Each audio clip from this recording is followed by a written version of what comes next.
হ্যাঁ, নমস্কার। আজ রবিবার 18ই জানুয়ারি।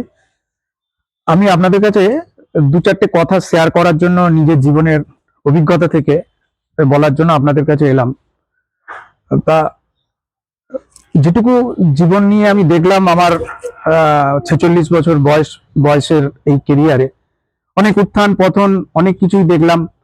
আ অনেক কঠিন রোগ নিয়ে, চ্যালেঞ্জ নিয়ে আ তাকে চিকিৎসা করা, আমার বিজনেস, আমার সমস্ত কিছু, আমার পরিবার, তাতে যেটুকু আমার মনে হলো, আহ, তাতে আপনি যার সাথে যত ভালো কাজই করুন না কেন, আপনার অসময়ে কেউ আপনাকে সাথ দেবে না।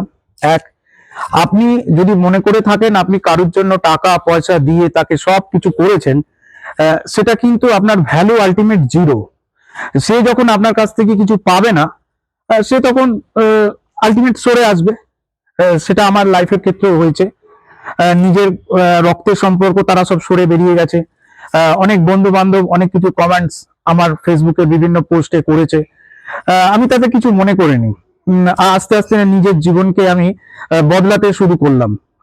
কষ্ট হচ্ছিল প্রথমে, তারপরে নিজে আস্তে আস্তে মনটাকে অনেক কিছু মানানোর পর যেটুকু মনে হলো, বিভিন্ন গীতা, বিভিন্ন ধরনের আর্টিকেল যখন ফেসবুক বা ইউটিউব থেকে আসতে লাগলো, তখন মনে করলাম যে নিজের জীবনটাকে ভালোবাসা অনেক দরকার। না হলে নিজে কিছু আপনি করতে পারবেন না। আর এতদিন আমি নিজের জন্য কিছু করতাম না। এখন আমি ভাবতে শুরু করেছি নিজের জন্য, নিজের ছেলের জন্য, আহ, তার বড় হওয়া। আমি অনেক কিছু ছেড়ে দিয়েছিলাম। ভেবেছিলাম যে সবকিছুই হয়তো সময়ের সাথে সাথে মিটে যাবে, কিন্তু এটা মিটলো না। এটা সেই জায়গাতেই পড়ে রইলো। তাই শিক্ষা তো অবশ্যই আছে। জানি না উপরওয়ালা কি রেখেছে, তার সবই তার হাতে, ভালো মন্দ সমস্ত কিছুই তার হাতে। সে যতদিন রাখার পৃথিবীতে রাখবেন, যতদিন রাখার নয় পৃথিবীতে রাখবেন না। যদি পাপ কাজ করে থাকি, তাহলে অবশ্যই শাস্তি পাবো। ওই পৃথিবী থেকেই শাস্তিটা ভোগ করেই আমাকে উপরে যেতে হবে।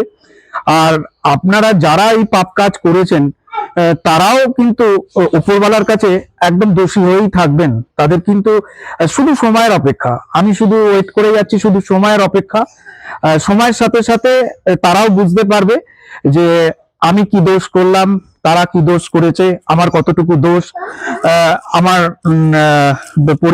পরিবারের সাথে আমার কি অসুবিধে। আমার অসুবিধেটা আজ পর্যন্ত কেউ জানতে চায়নি। আমার শরীর কেমন আছে, আমি কি করি। আমি দীর্ঘ সময় ধরে বিজনেসের জন্য, আমার আউটসোর্সিং বিজনেস, সেখানে আমাকে দীর্ঘ সময়ের জন্য থাকতে হয়। আমার পুরো টিম কাজ করে, সেই টিমের সাথে আমাকে দীর্ঘ সময় তাদেরকে টাইম দিতে হয়, লড়ে যেতে হয়। একটা বিজনেসের চরম চাপ, তার সাথে একটা মানুষের কঠিন একটা রোগ আমার স্ত্রীর, সেই রোগটাকে নিয়ে আমি দীর্ঘ 6 মাস লড়ছি। বন্ধু বান্ধব সবাই আছে, সবাই খাবার সময় থাকে, সবাই আনন্দ করার সময় থাকে, কিন্তু অসময়ে খুব গুটি কয়েক বন্ধু পাবেন, গুটি কয়েক মানুষের কিছু ভালোবাসা পাবেন। আর উপরওয়ালার যদি আশীর্বাদ থাকে, আপনি কারোর সাথ আপনার সঙ্গে কিছু আপনার লাগবে না। আপনি কিন্তু নিজেই রিকভার করে বেরিয়ে চলে যেতে পারবেন। শুধু এইটুকুনি জিনিস আপনাদের কাছে শেয়ার করলাম। আমার জীবনের ঘটনাটা আমি আস্তে আস্তে আপনাদের কাছে শেয়ার করব, যাতে আপনারাও জীবনের এই অভিজ্ঞতা, আমার এই মূল্যবান অভিজ্ঞতাটা আপনাদের সাথে যাতে না হয়, আর আপনারা সেটা দেখতে পাবেন, অনুভব করতে পারবেন। আমি অনেক কিছু করেছি, টাকা পয়সা সমস্ত কিছু নিজের যা আছে নিজের মনে করিনি। ভেবেছিলাম পৃথিবীতে এসেছি শুধু আনন্দ করে যাব, কিন্তু আনন্দ করাটাই সবকিছু নয়। তার সাথে সাথে সমস্ত কিছু আপনাকে ভাবা উচিত, ভাবা দরকার। হয়তো জ্ঞান ভগবান এখন আমাকে দিল, আগে সেই জ্ঞানে আমি চোখ বন্ধ করেছিলাম, সেটা এখন আমি পেয়েছি। যাই হোক, এগিয়ে যাওয়ার চেষ্টা করছি, বিজনেসটাকে আরো বড় করার চেষ্টা করছি। আমার সাথে আরো যারা আমার টিম কাজ করছে, তাদেরকে আমি চাই আমার টিম আমার সাথ দিক, আমার বিজনেস এগিয়ে যাক।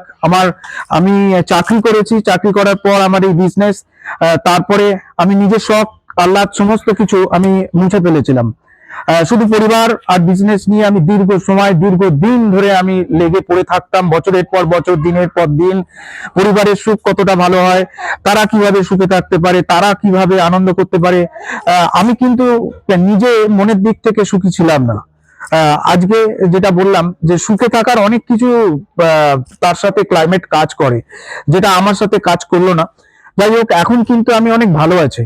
তার কারণ ভগবান আমার যা আমি এক্সপেক্ট করেছিলাম তার থেকে অনেক কিছু আমাকে দিয়ে দিচ্ছে। তার আশীর্বাদ থাকলে আশা করি আপনি না চাইতেও অনেক কিছু পেয়ে যাবেন। আপনার মনের ইচ্ছা, সৎ সাহস আর যদি একটা জেদ থাকে, সবাইকে বলবো মনের ভেতরে একটা জেদ রাখবেন। জেদ না হলে আপনি কোনো দিন কোনো কিছু করতে পারবেন না। যদি মনে জেদ থাকে যে আপনি ওই কাজটাকে করবেন, তাহলে আপনি করবেন। আর আপনি যদি সৎ থাকেন, আপনাকে কেউ কোনোভাবে ক্ষতি করতে পারবে না। সে আপনার পলিটিক্যাল পার্টি হোক, সে আপনার প্রশাসনিক লেভেল হোক, আইন হোক, সমস্ত কিছুই আপনাকে সাথ দেবে। তার কারণ হচ্ছে সতের জয় সব সময় আছে। শ্রীকৃষ্ণ বলেছিল যে সৎ মানুষরা প্রথমে অনেক কঠিন পরিস্থিতির মধ্যে দিয়ে তাকে যেতে হবে, তবেই সে একটা আলটিমেট সময় আসবে, সে ভালো ফল দেখতে পাবে। একটা সবাইয়ের যেমন ভালো টাইম আসে, খারাপ টাইমও আসে। খারাপ টাইমের পর আবার তাকে ওয়েট করতে হবে, কিন্তু তার ক্ষেত্রেও ভালো বাজে টাইম আসবে। তাই আমার এই ছোট্ট কথাটা আমি শেয়ার করলাম। বলতে বলতে অনেকটা সময় চলে গেল আপনাদের কাছে। আবার আসবো। ধন্যবাদ।